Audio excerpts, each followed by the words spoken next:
Hello and welcome to another episode of the Danielle K Show. You guys, we are here in Miami and I am so excited to announce my beauty series. I'm here with Amy Peterson and Rochelle. I don't know your last name. Dela. What is it? Dela. Okay, well, thank you guys for being here. I'm actually super excited. I met Rochelle like 3 months ago. A little more than that. It was back in January.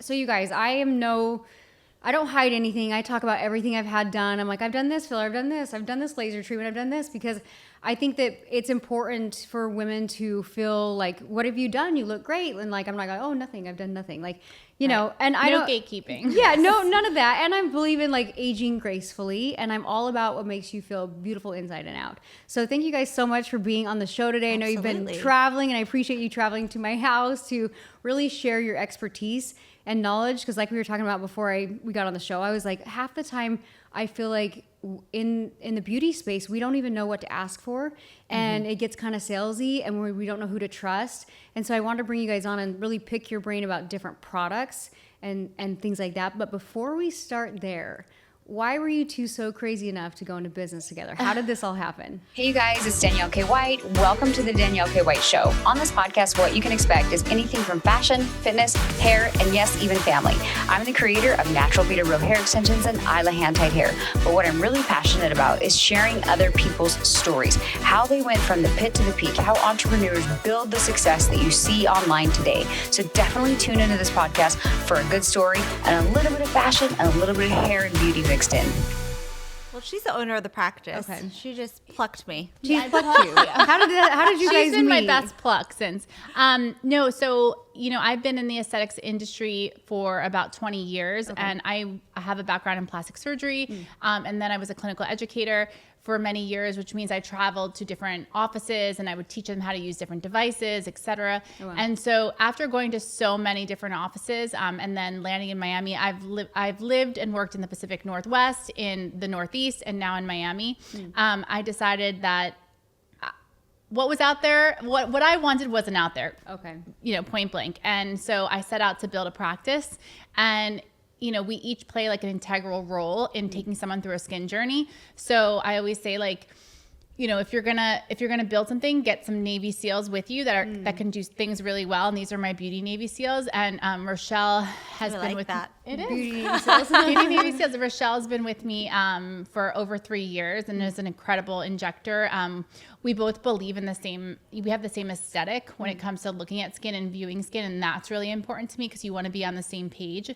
So she primarily does the injectables, and then I do all the lasers and the consultations, and then we have an amazing team. Honestly, the whole team is incredible, but it stems from that education piece, which I think is missing. We're actually a training center for a lot of different things, and we teach other practitioners how to do things all the time. So yeah, it was kind of a match made in heaven. And when we met, it was really like yin and yang How long have you had your practice for? We just celebrated 5 years. Cool. So it's fairly new, but kind of getting up there in a way. Yeah, I've been in Miami for a while. I had my own little one-person office for a little bit, and then it's grew. And to your point earlier, it's really, most of our clients are, almost all of them, word of mouth, referrals. Yeah. And that's how we want it. We're on the second floor. We have a huge office now. It's 5,500 square You feet. just expanded too, right? Yeah. Nice. So now it's 5,500 square feet, but there's no signage. There's nothing. It's kind of like, if you know, you know. I feel like I was going to come. I'm like, what kind of secret building is this? And it's like the Speakeasy of beauty. But we both believe that we want to put great work out into the world, especially her with Undetectable Injectables. And if people have a great experience and if they look great, that's the most important thing. That's what translates for sure. I can say too, you do have a great staff. Your girls from the front desk, the energy, it's really good. And that made me feel safe. Just so you know, walking in new to Miami, oh my gosh, I've had a bad Botox experience. I can talk about that later. But I walked in and immediately felt like I had a recommendation, but everything kind of lined up. You know what I mean? It wasn't like I was getting catfish. What kind of back alley am I walking into? Yeah. So just so you know, giving you kudos there. You guys are doing great there. So you guys, you plucked her. How did you? How did you meet? I think when you're in the aesthetics industry is kind of like how you first come to Miami and then you realize it's very small. You think of this big city. So you kind of know who you know. And it's just, I heard about Rochelle. I heard about how amazing she was. I met her. We were super aligned. I believe a lot in timing. And it just has worked ever since. And I think, she shares the same ethos. The 4 pillars of our practice are where luxury meets warmth, meets education and innovation. We're both like, we live and breathe this stuff. We have our families and we have our boys and our husbands, but this is what makes us get up in the morning and it's a passion. Get excited. It's passion. So when passion meets passion, and really that's kind of a requirement to work at my office. There is culture over anything. Like people always say, people are so happy here. Like everyone's happy, and it's not fake. It's not fake. That's culture. So I believe that, it's, at the end of the day as an owner, it's my job to keep that culture where it's at and inspiring. And it goes back to one of the things that we say at the practice is we treat everyone like our mom or our most favorite person. And it sounds really silly. Like, why would you do that? But what we mean is whatever kind of treatment you would do for the most favorite person in your life, whatever red carpet you would roll out, why aren't you rolling that out for every single patient? Right. And so if we do that, you'd be surprised. It's a winning formula for having an exceptional, not only experience with what you look like, but the entire service. Yeah. Well, and it's like the difference of going to like a 5-star hotel versus not. You know what I mean? So Rochelle, how long have you been injecting? So my first injection experience was back in, I think 2011. I have not always been in the aesthetic space. I did take a couple-year break for going into urgent care and family practice because I thought I was like gonna go save people. But then I realized sometimes people don't always want to be saved. But I also really enjoyed aesthetics, and I didn't realize at the time that was kind of where my heart and my brain was. But sometimes it takes you leaving the industry for a little bit and then coming to come back. Yeah. Because haven't you won like awards for injecting? And I mean, you can brag a little bit. So your referral, Elizabeth also won the same award, Master Injector. She was 2023 as well. Oh, cool. LA, and then I was 2023 Miami. Oh, nice. So we got to go to London together and train with Benji Dillon, who was fabulous. We got to go to his office in London, which was such a cool experience because I had never been. Yeah. As far as back to the aesthetic thing, I came back onto the market. It's 2017, and at that point, things had drastically changed. Like new fillers, new devices. So many products. Just like I felt like I didn't know aesthetics anymore. And so I just kind of immersed myself into a lot of like private trainings where instead of just like doing the stuff that like Allergan or Galderma provided, because they do a lot of things on label, I decided to immerse myself in advanced training. Let's just get into the nitty gritty stuff because honestly, I've been doing Botox. I'm 40. Oh my God, I'm almost 42. I started doing, I call everything Botox because I don't know. So but I started doing when it was originally called Botox. So I think that was the only product out at the time. It's like Kleenex and tissue. Exactly. But I've been doing it since I was in my early 20s. Actually, I think I started in like 23, 24 because one of my clients, she had like her eyebrows were like, she looked like she had an eyebrow lift or something. I was like, your skin looks so good and your eyebrows look so good. She goes, oh, it's Botox. I was like, why are you getting that? You're like my age. She's like, oh no, you'll love it. Try it. So then I tried it and I was like, you're right. It tightens your skin. I loved it. And now I have changes the pore size. Literally like it tightens your skin up. So I'm like a firm believer when people will be like, oh, you look great for almost 42. I'm like, but I've always been keeping up on all the things. But I've had some bad experiences and I oftentimes don't know what to ask for. So one of the things that impressed me about you is I came in, I'm like, okay, I know I need Botox, but we didn't use Botox. Talk to us about the difference in the fillers, because you're even like coming from Elizabeth, you're like, I'm trying to figure out why she would use that one on you. What should we be asking for, us clients that just want frozen foreheads? What should we be asking for? Well, there's frozen forehead, which is more dynamic movement lines, or there's volume loss. So that's kind of where your injectables like fillers or biostimulatories or bioregenerative injectables come in. So that's kind of how I put the three classes. You've got your neurotoxin, and then you've got your biostims, which includes bioregenerative, and then you have your traditional HA fillers. So that's kind of how I look at everybody. There's certain areas that I 1000% believe that let's try to build your own tissue.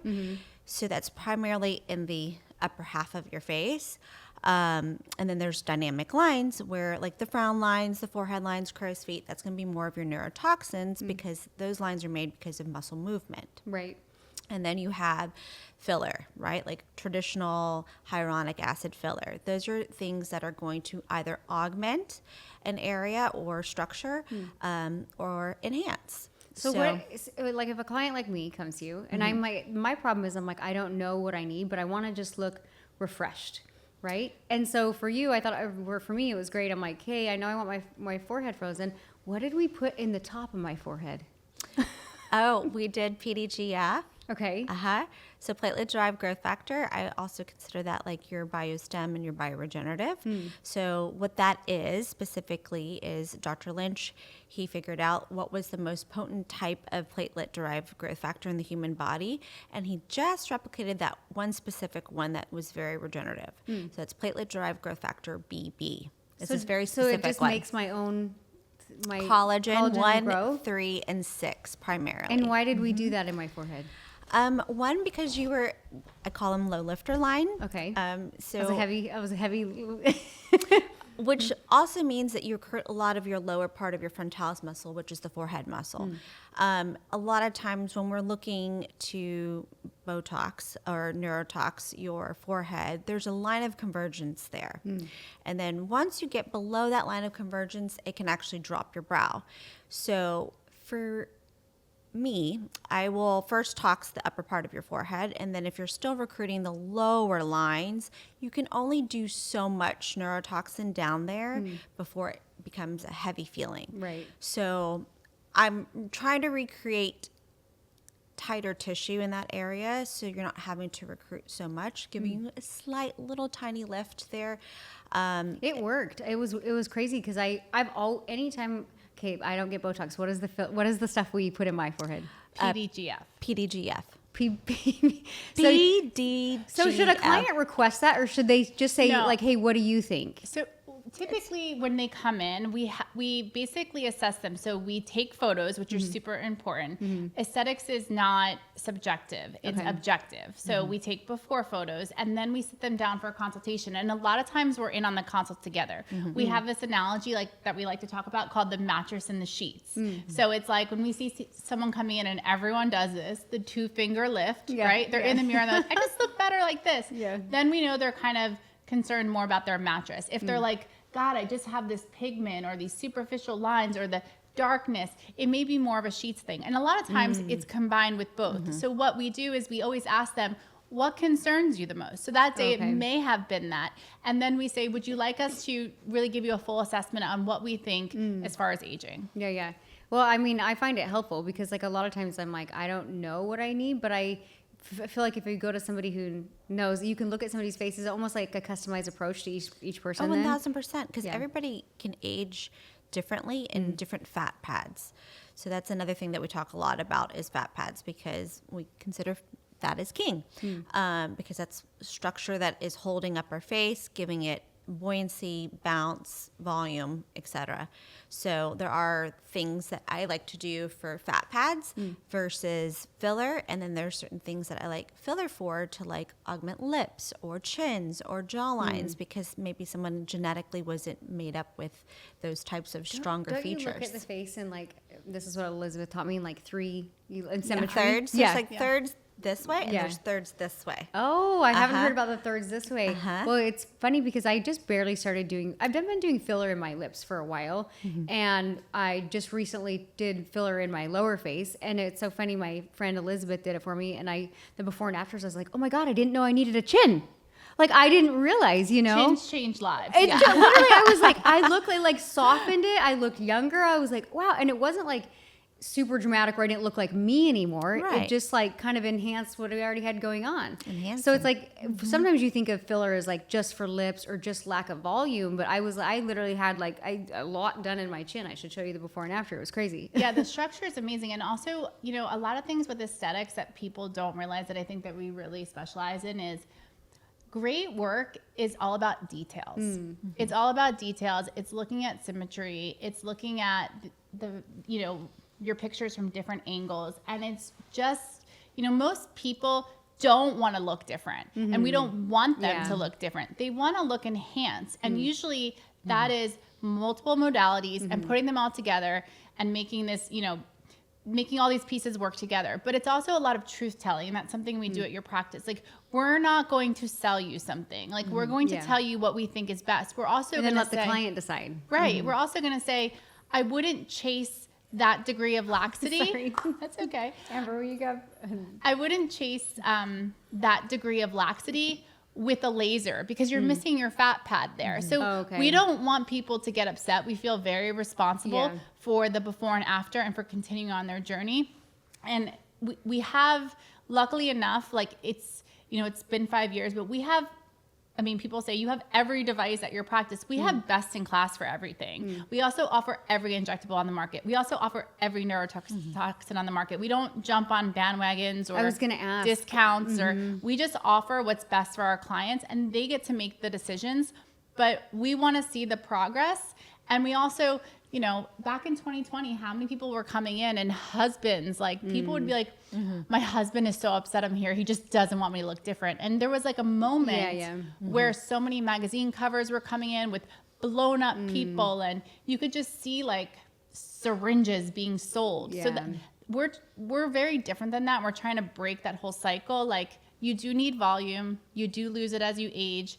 What's like a healthy, great approach to aging that makes you look like the best version of yourself? I love that you just touched on men are scared of it. It's not even because of the money. They just are like, I don't want my wife to look fake. Right. Or they've seen all the botch jobs and they just automatically assume like, that's what my wife's going in for. I can't support that. I'd rather.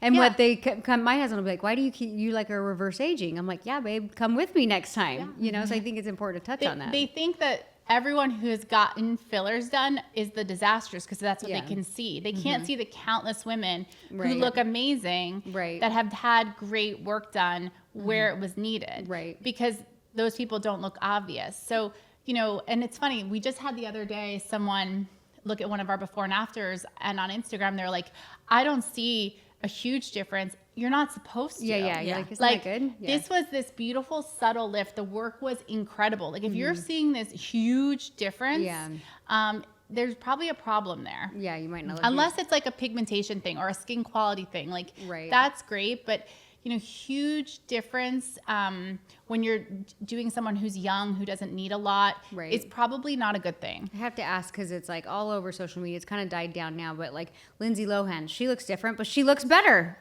Yeah, exactly. I was like, she looks better. She looks softer. She looks more youthful. I'm like, that was rested. Rested. Like that was a healthy. Like that was like a big transformation, but still looks softer and more youthful. So what? Okay, you said thirds. You look at thirds this way, and you look at thirds this way. Like you're looking at just symmetry across the face.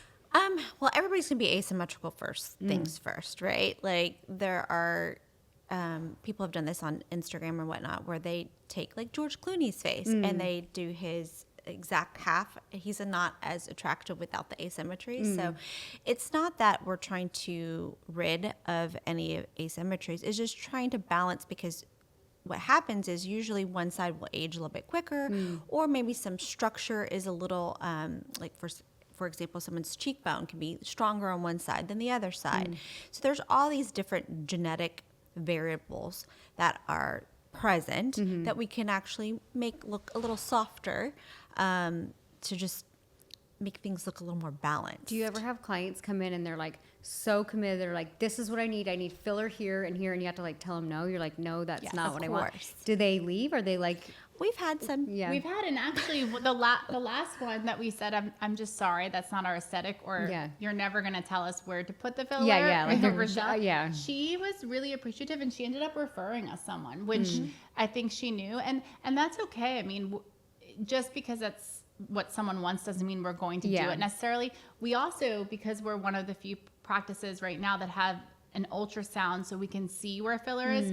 She's also seen filler in like lots of different planes. So what people keep trying to correct work that really needs to be dissolved. And so you're just putting these bad Band-Aids on top of things and it can get out of hand. Well, so, that's what happened to me. So I had like, I've been doing lip filler for probably the last like 5 years, but nobody told me you're supposed to like kind of start over and like you have to actually remove some of the filler. So I just kept adding and adding and adding. And I was kind of at the point where I was like, I don't look like me anymore. Like, and it just didn't fit my face because I have like a little face. So I was thinking I needed more filler. I'm like, I think maybe I need more. I don't know what I need. Because I kind of backed off from doing it. I hadn't done it for probably like a couple years. And then I came in and Rochelle was like, I want you, like, you literally like this with your lip. And you're like, see all of this filler. It's migrated out of your lip. And I was like, oh my God, like nobody had shown me actually that it migrated. So I appreciated that you had actually shown me like, hey, we need to get this out of your lip. And we got a lot of it out. And I actually feel like now I look more like me. I'm like, oh, okay. I was just getting like overfilled. So I think it's important to, educate anybody who's listening to this. Like, hey, filler doesn't always solve the problem. And filler doesn't always go away. Yeah, I know. Yeah. That's a big misconception out there. Does it? Can you completely get rid of it? This time frame on the filler, but that's because that's where the studies stopped. But now we're obviously seeing with new studies that the HA is lasting a lot longer than what is stamped on the box. Yes. So there's always there could still be like a little, even if you think you get rid of all the fillers, still could be some. Everybody has their own natural hyaluronidase in the body. So some people have it higher, so they break down filler more rapidly than someone that doesn't. So then you get the person that has maybe low hyaluronidase, and then they're really just piling filler on top of filler because they're not really breaking it down. I had a friend who had filler in her cheeks and like it migrated like to where her just like down below and she had to go have surgery. Is that common? It's not common, but because that's what freaks me out about starting, because I've done filler in my lips and then I start doing it in my face. I'm like, oh no, is this gonna like migrate down to my nose or something weird? No. Well, so when filler breaks down, the filler's made with like bonds, right? So those bonds are eventually going to break. So I think that's kind of, maybe she had a higher hyaluronidase. Maybe those bonds broke down, and maybe with a muscle movement, it maybe have migrated some of that filler around. It has to do with what plane it's in too, right? If they're doing cheek filler, if you're above the SMAS layer or the muscle layer, then that muscle, when you eat, talk, animate, you're going to break down those bonds quicker, and it's probably going to move that filler around because your muscles are constantly moving. So a lot of the cheek work typically is down on the bone, and it's so that's underneath the muscle layer, so you're not breaking it down as quick, and two, you're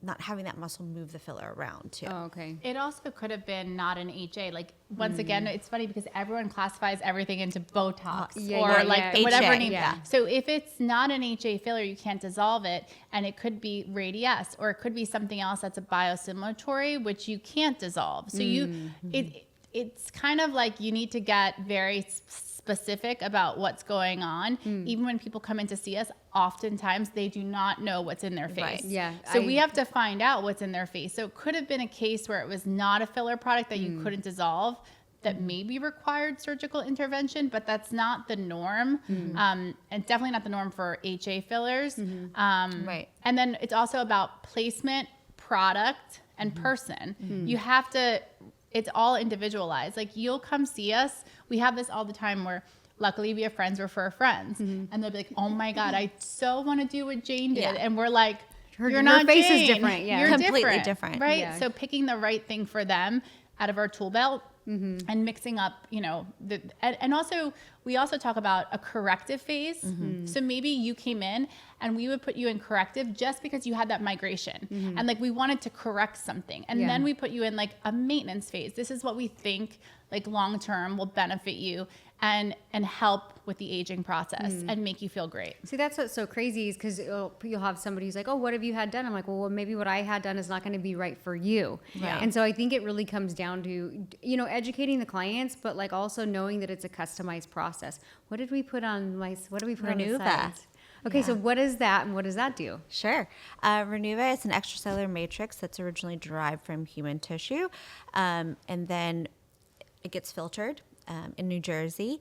And then what is left is just this extracellular matrix. So your own stem cells will look at this extracellular matrix and go, oh, I remember what used to go here. It used to be fat. So then over the span of 3 to 4 months, it's actually up to 6 months. But most of your fat will grow in by 3 to 4 months. That stem cell looks at that matrix and goes, okay, I'm going to make a new fat cell. So these are brand new fat cells that your body is making in response to that injectable. Okay. So it's more, that sounds like a more like natural approach. It because is. It's your body's way of like restoring that collagen. Well, you were born with fat. Fat is yeah. what gave you volume to your face. And as you aged, people started doing filler when it came out to restore that volume. And now there's different. So now there is not, we do use filler, and filler is great for certain things. Just like you said, we love building chins with filler. But with the Renuva, the nice thing about it is, for me, I was someone who was really prone to swelling with HA filler in my cheeks, which was the only option before. So I never really loved the outcome. Once we dissolved it and we started using Renuva, it's not hydrophilic, so it doesn't draw in water, and it also doesn't migrate and move like filler. So we like to use it to restore certain parts of the face. We recommend it on people. And then we recommend based upon what they really need. Right. But it's a beautiful product that has been used for a really long time. We find that everything really valuable, in the aesthetic market usually comes from some medical indication, like they used it on the body, obviously when there was wounds, there was fat loss and everything. Right. So it makes now its it's way in the beauty space. Now it makes its way to the most important real estate, which is the face. That's how PDGF came. So these are all things people sometimes get alarmed, like, oh my God, it's new. It's like, no, they've been using it for different. Botox. Even Botox in the beginning, wasn't it? Like people use it under their arms for sweating. Well, no, but Botox was used for hemifacial spasm. Oh, okay. So there was a medical use for it prior to relax that muscle. It had been studied for 45 years at this point. So when people are like, I think with Botox or neurotoxins in general, it's just the toxin name that scares people. Yeah. But, a lot of these things are studied, are used, and are FDA approved, and then make their way to the face and have amazing. I think people get nervous because they're like, oh, it's a new product. Is it not going to react the same as this other product that I've been using? There's always this testing phase. At least on the face, am I wrong? Because like when I hear new product, I also get scared too. I'm like, have you tested on lots of people? Like, how does it, you know what I mean? For sure. Well, at our practice too, like we'll get a device. People think I'm insane, but usually when you buy, let's just say these $180,000, $200,000, $300,000 lasers, you want to start using it right away, right? ROI. We've had things sit at my office for 3 to 4 months just in testing phase. Oh, okay. Like we are very serious about what we put out there, how we pair it. We did it with Renuva. I mean, Rochelle and I. Who's the guinea pig? Both of us. Typically her first. Because it's me first. Like, what are you testing on? No, my mom, 16 other girls that work there. They know it's a testing phase. Yeah, but it's not testing for like if it's going to be safe or not. It's like, how do we make this treatment the best? We know how to use it. We go through an initial 6-hour training. I was a trainer. I used to perform these trainings. I never think that's enough. No. It's not okay. For my clients, they need to have an exceptional treatment. So we really work it into the protocol. Like when you come in, you never just get like a Moxie, a Clear and Brilliant, an Anakis Therma, a soft wave. We are doing so many different things. Even like the ingredient delivery story that we do after is so different, but we've tested it out. Right. It's not like a big rush. It's when we do launch it, it's done the right way. So what women who want to add volume in their cheeks, women will ask me, they're like, what filler do you have in your cheeks? I'm like, no, these are my cheeks. But for women that want to build like more of like that cheekbone, would you put filler? What would you add? So sometimes I layer things, right? So if there's fat loss, because most people are going to lose fat in the mid-face, they're along their zygoma, which is actually a lateral temporal fat pad that goes all the way up to the temples and goes into the hairline, and then like a middle cheek fat pad. So I first always assess the fat loss. And then if that's the case, then I typically will replace it with Renuva. So it will be the injectable that will help them regrow fat in that area. Then if they're still wanting like a little bit more of that like contour, a little bit more of that pop, if you will, then I'll reach for my HA as the augmentation part or the enhancing part of it, right? So, you know, everybody has their own aesthetic. I am a provider that will say no if I have to. Yeah. Just because it's a healthy no. It's like, I don't want you to get to this point where you're overfilled and you have water retention or it's too much that your cheeks are leading yourself into the doorway instead your of lips are taking over. Or the We lips. want you to come in before your injectables, and that's what we always say. And there's a tricky point. A tricky point that it happens, and it's our responsibility, and we believe other providers' responsibility to guide those people on Well, that. and I think too, some women, they want that look. I personally don't. Yeah. You know what I mean? So those are the clients that you might be like, I'm unwilling to give you that look. That doesn't align with our values. And that's okay, because at the end of the day, they'll probably find an injector that will give them that look. It may not be at our practice, but I do say no quite often. Yeah, you're like, if you don't think it's gonna look good, you're like, sorry, I can't do this. It is. And another secret that, you know, I don't think a lot of people know is we're always assessing. Everyone's always focused right here. And I think that's part of the big problem, focused in the middle of the face. Those are symptoms. Those are symptoms. Really what we're looking at with aging is a lot of the perimeter. What is happening here that's causing these indications right here?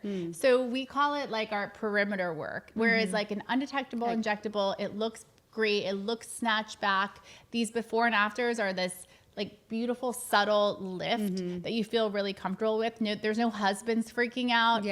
But they just think you look youthful. We They actually think you have look had a great. lot more husbands because of our work. Yes, exactly. exactly. In fact, my husband this morning, I was shooting something and he was like, God, like between what you and Ro have done in the last 5 years, like he was giving me a compliment, but he knows it's been little tweakments, right? Like I'll just be like, what do you think now? And the last thing I did was Renuva in my temples into my hairline. Cause she was like, you know what? You're starting to get that fat pad is aging. So it's like, people think because I own it and Rochelle's there all the time, she works there, that we do things probably nonstop. First of all, we have no time to do that. Yeah, they think you're always just taking needles to your face.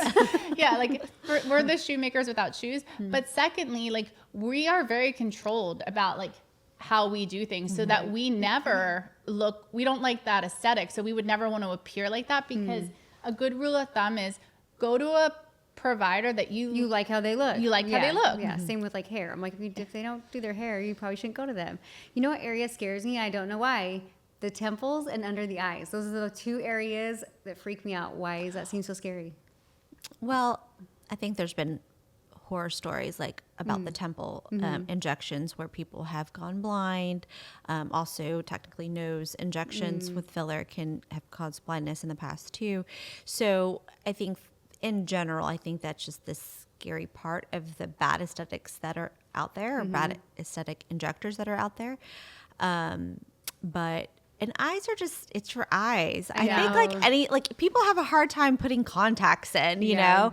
Yeah. So I think people just get a little squeamish about their eyes. Even when I get, it's not Botox, I already forgot the name of it, but even when you inject by my eyes, I'm like, don't hit a vein. Like I'm like always so nervous. But you know what's crazy? Even we have so many clients come in and that go to a lot of great places, but there's two things that we do very differently from a safe injection standpoint, and then also just from a we don't want to give you a bruise standpoint, but we use a vein finder. I'm sure that happened to you. That. Yeah, we map out your face. We're shocked that, I mean, people come to us and they're like, I've never seen this before. Yeah. And they've gotten a lot of injections. So we do that because why don't we, we want to reduce the risk of that bruise as much as possible. Right. Not that sometimes people still won't get it. It's still, if you're putting a needle to the face, there's still little capillaries. There's still capillaries. Yeah. But then also with these places like the temples, we have an ultrasound. Like that's really important. It's also really important for dissolving. We can see exactly where the filler is. So the rest of the world is blind dissolving and hoping. Like we've had people be like, no, I already did the dissolving. And we can see there is some sign that we still think there's filler there, whether it's a Tyndall effect or we can just see the shape of it. And we use the ultrasound and it's still there. So it's just these tools. Like that's why innovation is a core pillar at a practice, because what I tell Rochelle, what I tell all the girls, if there is something that is going to make our job better, the service better, the quality of care better, we're going to invest in it. And Yeah. those were two things recently that we invested in the last 3 years and have 2 years and have been amazing. Yeah. Talk to you. So you're like the laser expert. Yeah. I've had, because I'm in the beauty space and I've tried a little bit of everything, I've had a lot of good experiences, but I've also had some not so good experiences because I don't know what to ask for. I'm like, this is bugging me. You're the expert. Fix it. Yeah. And unfortunately, like I've had some laser work done on my chest that like didn't turn out well, and I felt like if anything it made it look like a little bit worse. So now I'm kind of like shy. I feel like my face is looking real snatched, and then like I'm at the point where I'm like, hey, my chest looks like it's aging. You'll see this a lot with women where their face is looking really good, Yeah. and then their chest, like the texture doesn't match. Right. Where that's like isn't the only way to fix that is through lasers. So, you know what's interesting is one thing I tell people, and I always say, even if you never come to me at the end of it, don't ever let anyone treat your face and your chest the same. Mm-hmm. You have a lot less microns of skin on your chest, like 120. Out in the field, when I've saw like procedures being done or complications, a lot of it's related to the chest. And it's because they treated it at the same face. depth or with the same power. So that's like a big no-no. For me, like no one, they may tell me, and I always ask, what has been your experience with lasers? Like, because I want to know, did you like that? Did you not like, did you see a result from it? Right. Hopefully it's never, I had a really bad complication, although sometimes it is. And I ask them their history because that's a gathering information, but they're never telling me what laser I think that they should do. Yeah. That I think is the problem. This whole notion that trained people that are letting you pick from a menu of services. Like you would never go to the doctor and like pick from a menu of services like for your health, but a lot of people do that in aesthetics. I think we don't know what to ask for. I think you should go in there and ask, like, I want your real opinion. And you shouldn't be satisfied unless someone sits down with you for 45 minutes, gives you your whole history, tells you why you should do something, why you should not do something. I mean, like I said, I feel really lucky in this position because I feel like I have best in class, probably from 20 years of being a trainer and knowing these devices intimately, that I've picked those things. So I have the tools. But, you know, there were times when I was first starting out, I didn't have all the tools. And then it's important to refer out, you know. But there really is only 12 base technologies. Think about that. There's really only 12 quote unquote lasers or different devices on the market. Where it gets confusing is like radio frequency microneedling is a base technology, but then there's all these different names, you know, Vivace, Silifirm, Morphe, all these, and people are like, they can't understand. We sit there and we break it down, just like we talk about the mattress and the sheets. We break down each one and why it will be great for you and why it won't be good for you. And then your experience in the past. I think we do a really good job at educating, but I think we're all educators to begin with. So that's like, if nothing else, you will leave with a wealth of knowledge and you will understand. But that's good. That's what you should be doing in your industry. I feel the same way with hair because I'm like, hey, you might not go with me, but at least you know why your hair's frying off now.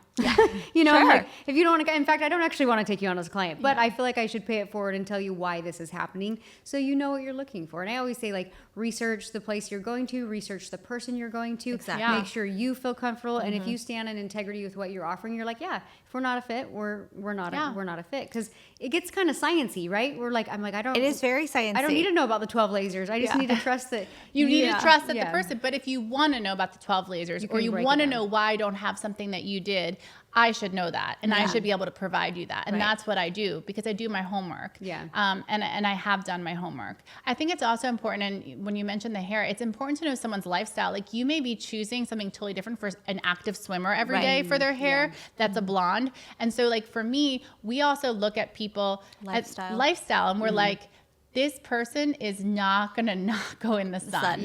Right? So like guilty. But they like... But chasing that and trying to offer them something that's not reasonable, is not great. Offering them something that their downtime isn't going to work for them isn't great. Being really honest and being like, look, you really like to go in the sun, so let's come up with this plan. And then you may have to come like 4 times a year and do this and stay out for 1 week of direct sun, like sun-seeking sun. And like be really real with them. Like that's manageable. But I think it's really important. I'm always scared of the downtime with lasers because I mean, I've had some downtime where it's like easy breezy, and then I've had some downtime where I'm like, I can't go to the house for at least 4 days. Yeah, they're all very different. I will tell you that the companies are getting very smart, and they hear two things. They hear people don't want pain and they don't want downtime. And so each year things are being developed, and like she said, if you're out of this game for like a year, oh my God, it's like a totally new thing. Wow. So staying really relevant and understanding is really important. But they are getting better, but some do require downtime. Like pigmentation usually has to come up. It has to come to the surface. So that kind of sandpapery feeling, that's that pigment lifting, you know? I did have a good experience. I had Elizabeth do my face. She never did my chest. But I used to have a lot more freckles on my skin, and my skin's gotten more clear and a little bit more tighter over the years. I think the problem was in the past, like you talked about, you don't treat the chest the same as you would treat the face. Yeah. And unfortunately, like I felt like with my chest, like this texture almost changed. It's not that I have a ton of freckles. It's literally like just my texture looks like I'm an old smoker lady. Okay, but now you're going to have to show me your chest later, because I got to figure out a solution for you, because now my brain's going. I was asking Rochelle, I'm like, does she like a problem case? Because I'm like, I've tried several different lasers and never liked it. I love case. I love problem cases. No, I just like to find, I've seen enough skin, and that's something that I don't think that you can replace with anything. Is just experience and seeing enough skin and seeing enough faces. Like there is something to be said about that. So I've seen how these things react on different skin, and it allows you to really, it's different if you have a blonde Caucasian woman who has just pigmentation. She's going to react very differently than a Latin woman who's had acne. It takes time to build up, I would say, that encyclopedia of best practices and really kind of how to pick each laser and pair them. You were talking about, is laser the only thing that you would do in good the products, chest? I'm sure. No, because you would actually we talk about mattress and sheets. Your chest and your neck has mattress and sheets as well. Oh, so okay. there are times that she can take it so far, and then I'll usually do an injectable that will thicken the mattress. Oh, I didn't know you could do that. PDGF is a beautiful thing for that area too. Yeah, because I'm pretty lean, and I am my skin is very thin on my chest. So like Renuva is also a really good choice. Mattress that and area. sheets. Why do we see? I like that you come up with that concept. It's like so simple to think about. It's like you got to take the sciencey brain and you got to bring it down to people where they're like, oh, that makes sense. That's what we do. She's the queen of analogies, FYI. But I think it's been one of the things, especially, not only being a clinician, but then becoming, a business owner and a boss and a mentor. Like you have to simplify this. You'd be so surprised. The mattress and the sheets has like people understand, like when I'm like, no, this isn't a mattress moment. This isn't a sheet moment. Even when I'm training, they're like, I get it. It clicks. You kind of understand it. It's enough seeing these sciencey diagrams and kind of understanding. And, we're trying to treat as a whole. So we're treating skin laxity, we're treating muscle, we're treating volume loss. Like, to say that one thing is going to do all of that. So is it like a never-ending injectable journey? I just should come down like every couple months and be like, what else do I need?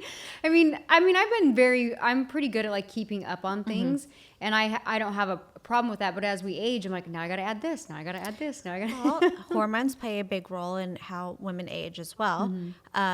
We lose 3 to 5 cc's starting in our 20s of volume, bone, or collagen, and then our muscles are changing as well. But then you get to menopausal women, and they're losing 5 cc's plus a year.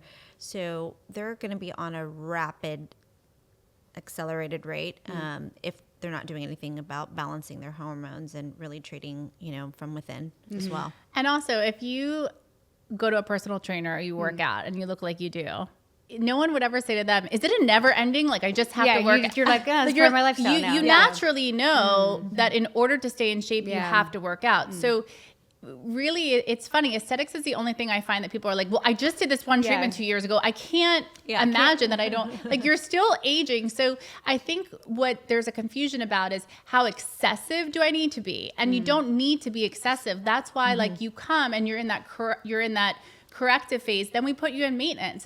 We may see you twice a year. I mean, look, I'd love for you to get a facial every 4 weeks. It's probably not plausible, and it probably doesn't work in most people's schedules. But like, that would be the only thing I would say would be like every 4 weeks. The rest of it, it's like, you know, there's also a feeling that you get. Like you wake up and you're like, I look God, good. or like this last 6 months has been really tough. Like life has thrown some curveballs at me. I'm feeling a little bit more stressed. Like you could have some rapid aging. Right. So it's not so excess. I think part of it is aesthetics. These devices, these injectables, they are expensive. They are an investment. Yeah. But at the end of the day, you know, I don't believe there's any better investment than yourself done the right way. Yeah. Well, and no one ever complains about the memberships and the working out and everything. That's a great analogy, because it's true. I pay for a personal trainer, but it's like one of those things people want to get their money's worth. Well, how long does this last? Oh, I just paid, you know, $3,000. Well, how long does this last? And then it's like, well, you know, it's going to last up to this, but you might need to get some other stuff along the way. And it's a loaded question. Yeah. It's going to last a lot longer for Amy Peterson, who doesn't go in the sun, really, who always has a hat on, who really does great home care, like you're using right now, the Lennox and 16 products, versus someone who like is living this wild lifestyle and out in the sun. Like you can't put these time frames. What I tell people is, generally speaking, this is how often, but you could make that a lot more often or a lot less often, depending on what you do as maintenance. And that's probably what your trainer would tell you too. Like if you're busting your butt and then you're eating McDonald's every day, you're not, you know, how long is it going to last? We say the aging process, nobody is on an upward slope naturally, starting at around 23. Right. We're all here. So it's like, what can we do to minimize that, or to age as gracefully as possible? And I also think too, when it comes to like taking care of yourself, it's everything. Like people ask me all the time, I'm like, I work out, I drink a ton of water, I get the work done. I'm like, it's not one little thing. I eat healthy. And so people really need to understand there's never like one quick injection. There's never one quick pill. It's like doing all the little things while kind of like aging gracefully. But I say that because it's like, I literally tell my husband, like, you need to come with me. He this is funny, you guys will die. He went and had this little thing cut off his eye at like a dermatologist. And he's like, oh, I booked some Botox there next week. I go, no, you did not. You will be coming with me. I'm like, because it's not, I'm sorry, but I can't say like everybody injects the same. Not everybody cares the same, you know? And I, like I said, I know this because I've had some bad experiences where I went in for one treatment. She's like, do you want me to do some Botox here? And my whole mouth fell one time. So it was so scary. And I'm like, yeah, it turns out it's not just like, it's readily available. It is readily available. And that's scary. And people need to understand it's your face. Right. So it's worth waiting. You know, if you have to wait a month to get into a good injector, it's worth waiting because it's you. And like I had such a bad experience. Like I was literally like kind of depressed for like 3 months because I couldn't, like my whole mouth dropped and I felt like I couldn't go to social events. It was like the worst. So now I'm like really good about like making sure I educate people, but pay it forward to any listeners that like it's important to go to somebody who knows what they're doing. Well, you want to look at their education, you want to look at their experience, you want to look at their before and afters.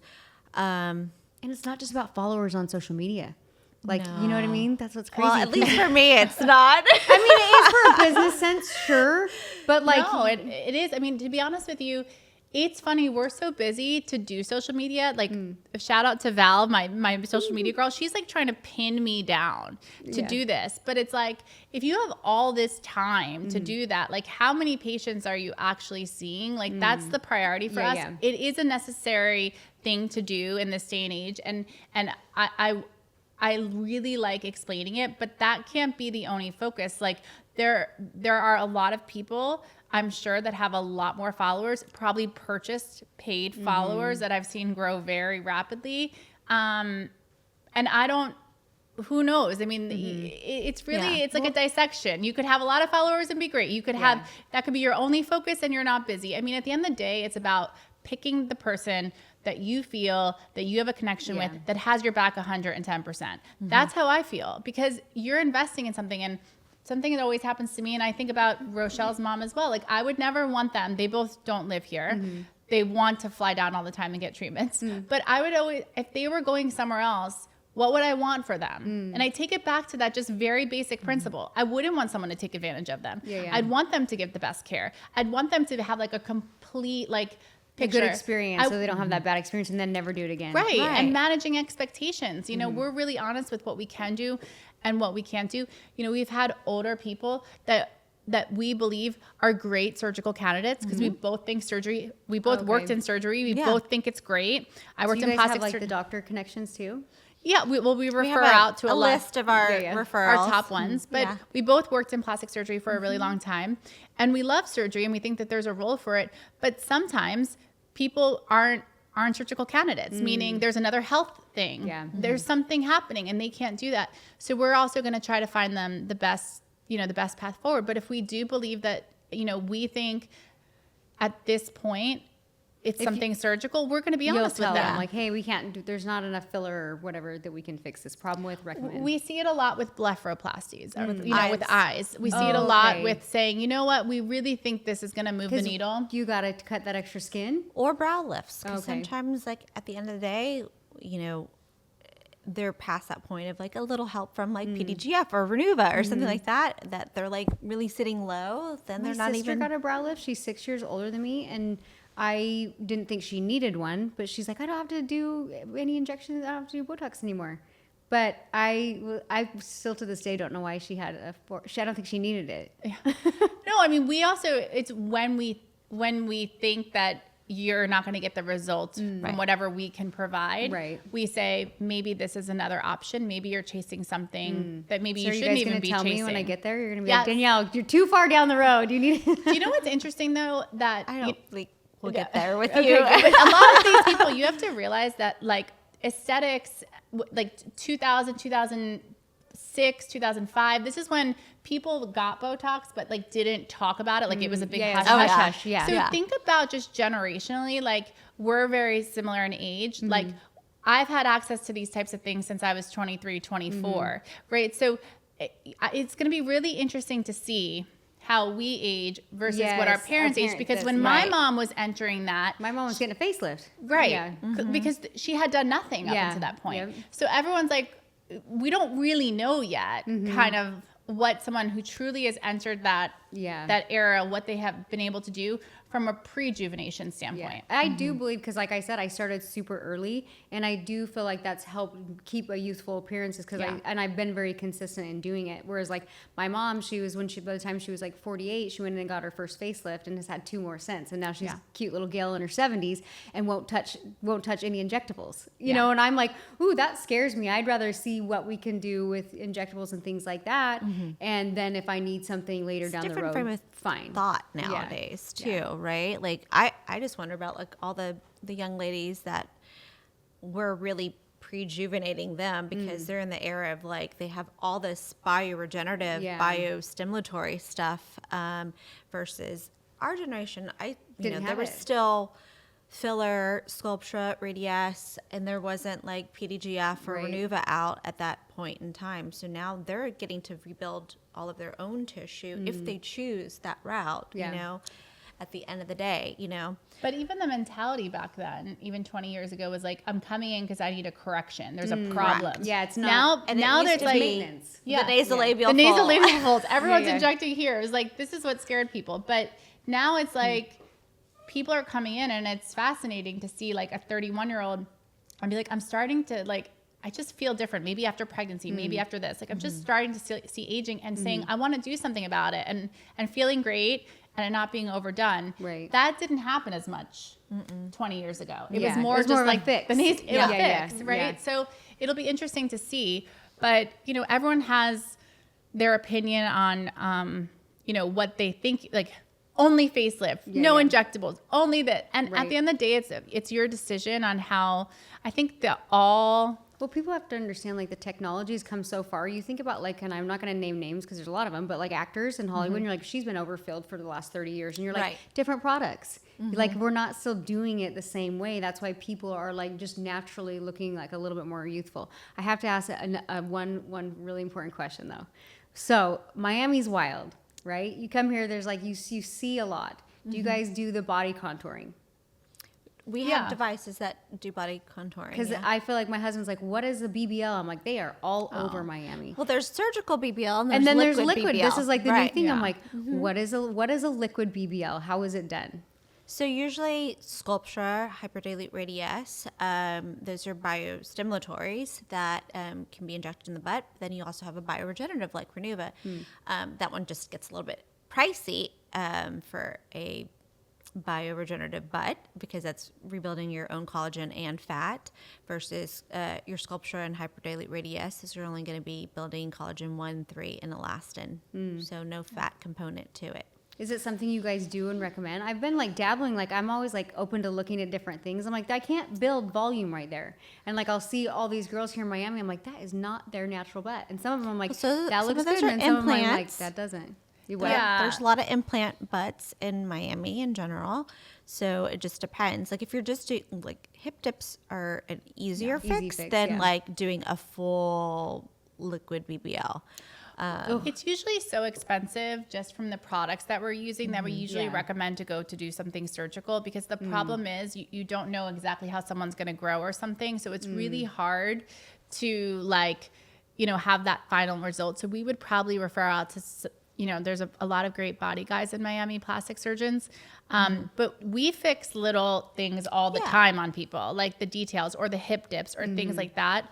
But to take someone from nobody, like, she could do it. It's just super expensive. Yeah. And it's like at the end of the day, like, you don't know exactly how that person's going to respond, not negatively, but from a growth perspective. Yeah. Usually when you're dealing with butts, it's like they want them way bigger, Well, there's some wild ones out here. but they're probably surgical. Well, my friend, I have a friend, and cause she's like tiny. I'm like, okay, I have to ask you, that's not your real butt. And she's like, no, I went and had, well, I don't know what she had done, but she got pregnant, and she said it changed. Like it moved. I'm like, well, yeah, your body, you gained weight, all the things. She's like, so now she's like trying to figure out how to correct it. We're sitting there watching a video the other day, and like the needle that they're using is like as big as like an epidural. Is that like, well, I'm like, what is going on Long there? Is that- cannulas probably is Okay. what they're using. So it's a blunt tip instrument that drops in the product. That's probably what you're seeing on It the looked internet. aggressive. I was like, I do not want that going anywhere near me.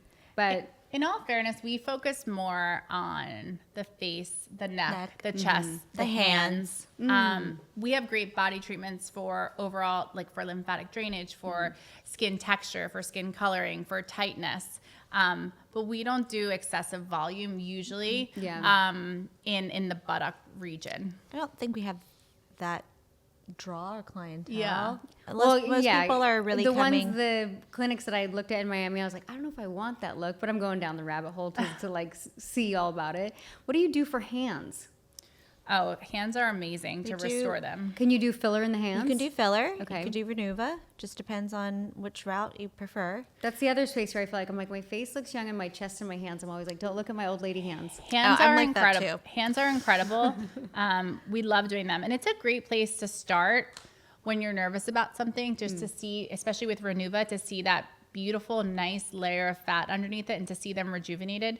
Also for men especially, and women, a lot of times they'll have those age spots. Yeah. I mean, I have a client, his hands look so amazing from treating them with the BBL and Moxie and the age spots. I mean, it took 20 years off of Do you them. guys notice old hands now that you're in the field?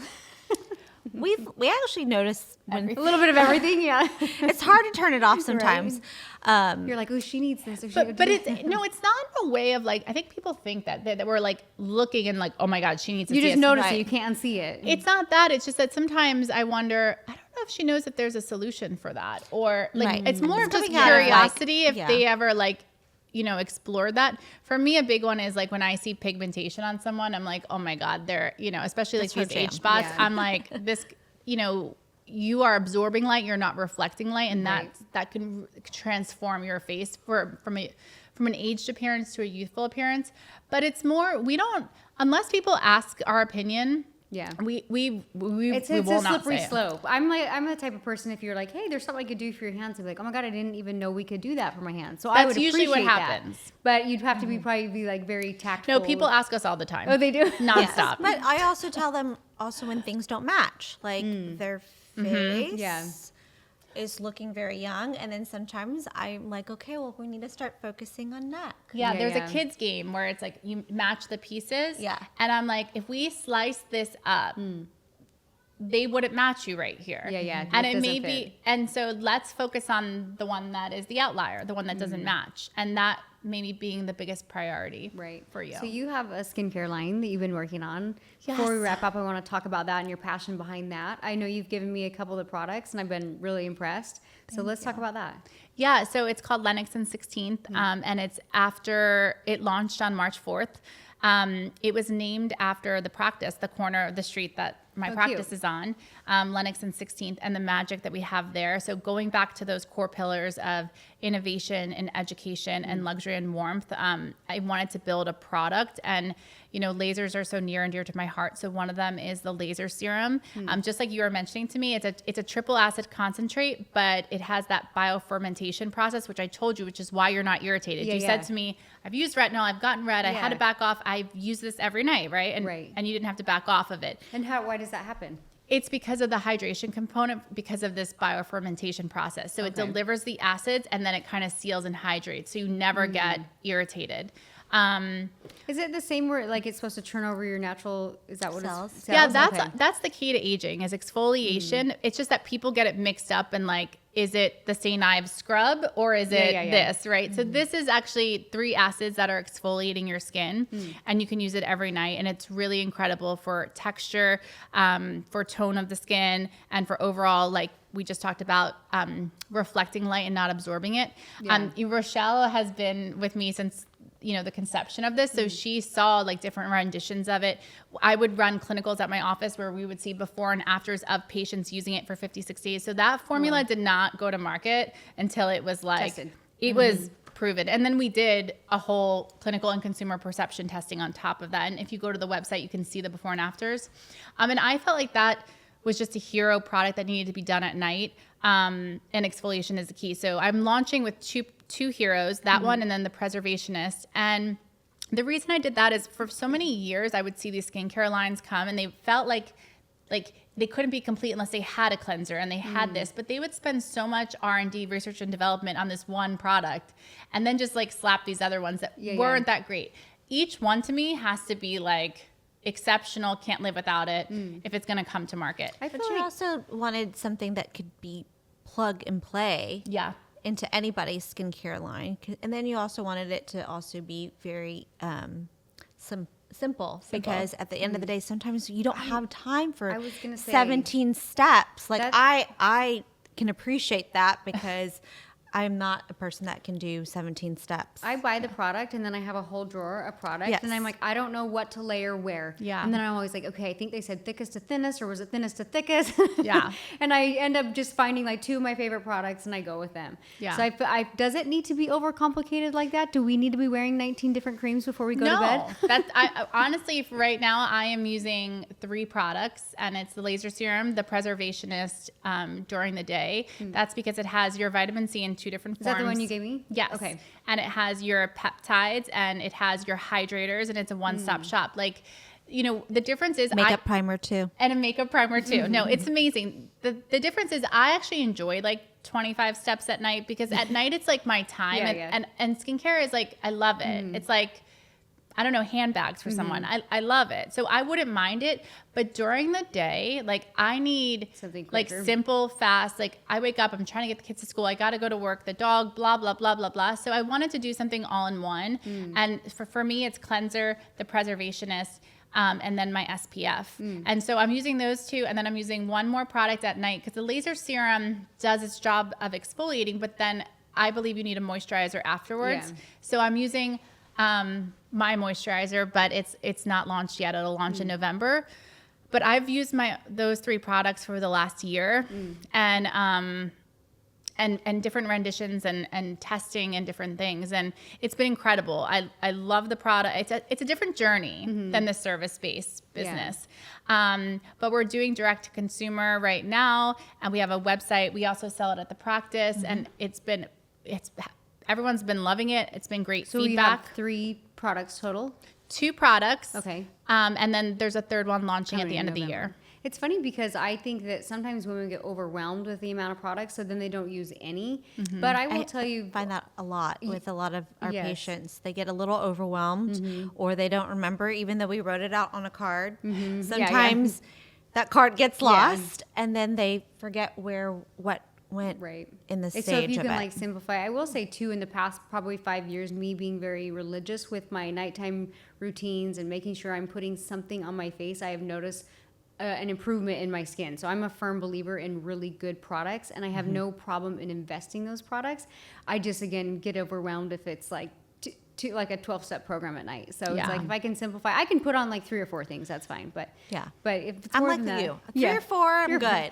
But really, if I could just boil it down to 2 or 3, Yeah. even better. Yeah. And that's what I mean. I think each one is kind of was made to be the hero. Like there is no product in the line that's ever not going to be a hero and does its job. And Yeah. there's a lot of, I don't want to say noise, but there's just a lot of consumerism in the space.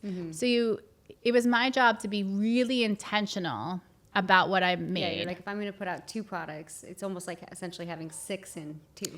Yeah, and it's also like I had to miss it when I was gone. I mean, when I decided the formula was frozen and that's what I was going to market with, the laser serum, I mean, I was obsessed with it, but I probably had 10 people using it. And one of my friends called and she was doing an addition onto her house and she had like plastic. She's like, I'm making my husband go through the plastic to get the laser serum.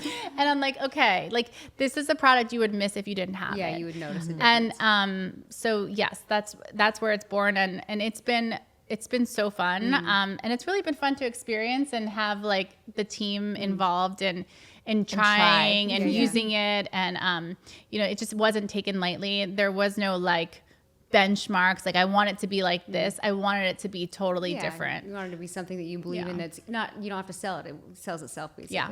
Well, you guys have given us so much information. I feel like this was real beauty talks. I'm so glad that you guys came down here. I loved Yay. having you in my home. Tell us, where can people directly book consultations? Where are you located? Give us a little bit more information about you guys. So we're on Miami Beach on Lennox and 16th. You can book online at skincare by amypeterson.com, or they can call and text 786-502-1818. Think about that. Yeah, and if you have any questions or you want to schedule through Instagram, you can find us there. But we, love giving people a consultation and really, taking them through the whole process. But it's Skincare by Amy Peterson on Lennox and 16th in Miami Beach. And you can also find the products on www.lennoxand16th.com. Love it. Love it. Well, you guys are true professionals. I love that you actually are passionate and care about people staying beautiful, looking youthful. And my favorite comment was you would never go to the gym once. And I think that's a mentality us women need to understand. For sure. Is to continue down this space of aging gracefully. It's just part of, it's a part of it. Yes, So absolutely. thank you guys so much for being on the show. You guys, Loved if it. you were listening to this show and you're like, my girlfriends need to hear this, I ask one thing. I always say, share this show, because sharing is caring. Knowledge is key. And make No sure that you do your research. If you're not in Miami area, definitely research what are you investing in. So you guys, thank you so much for tuning in, and we'll see you on another episode of the Danielle K. White Show.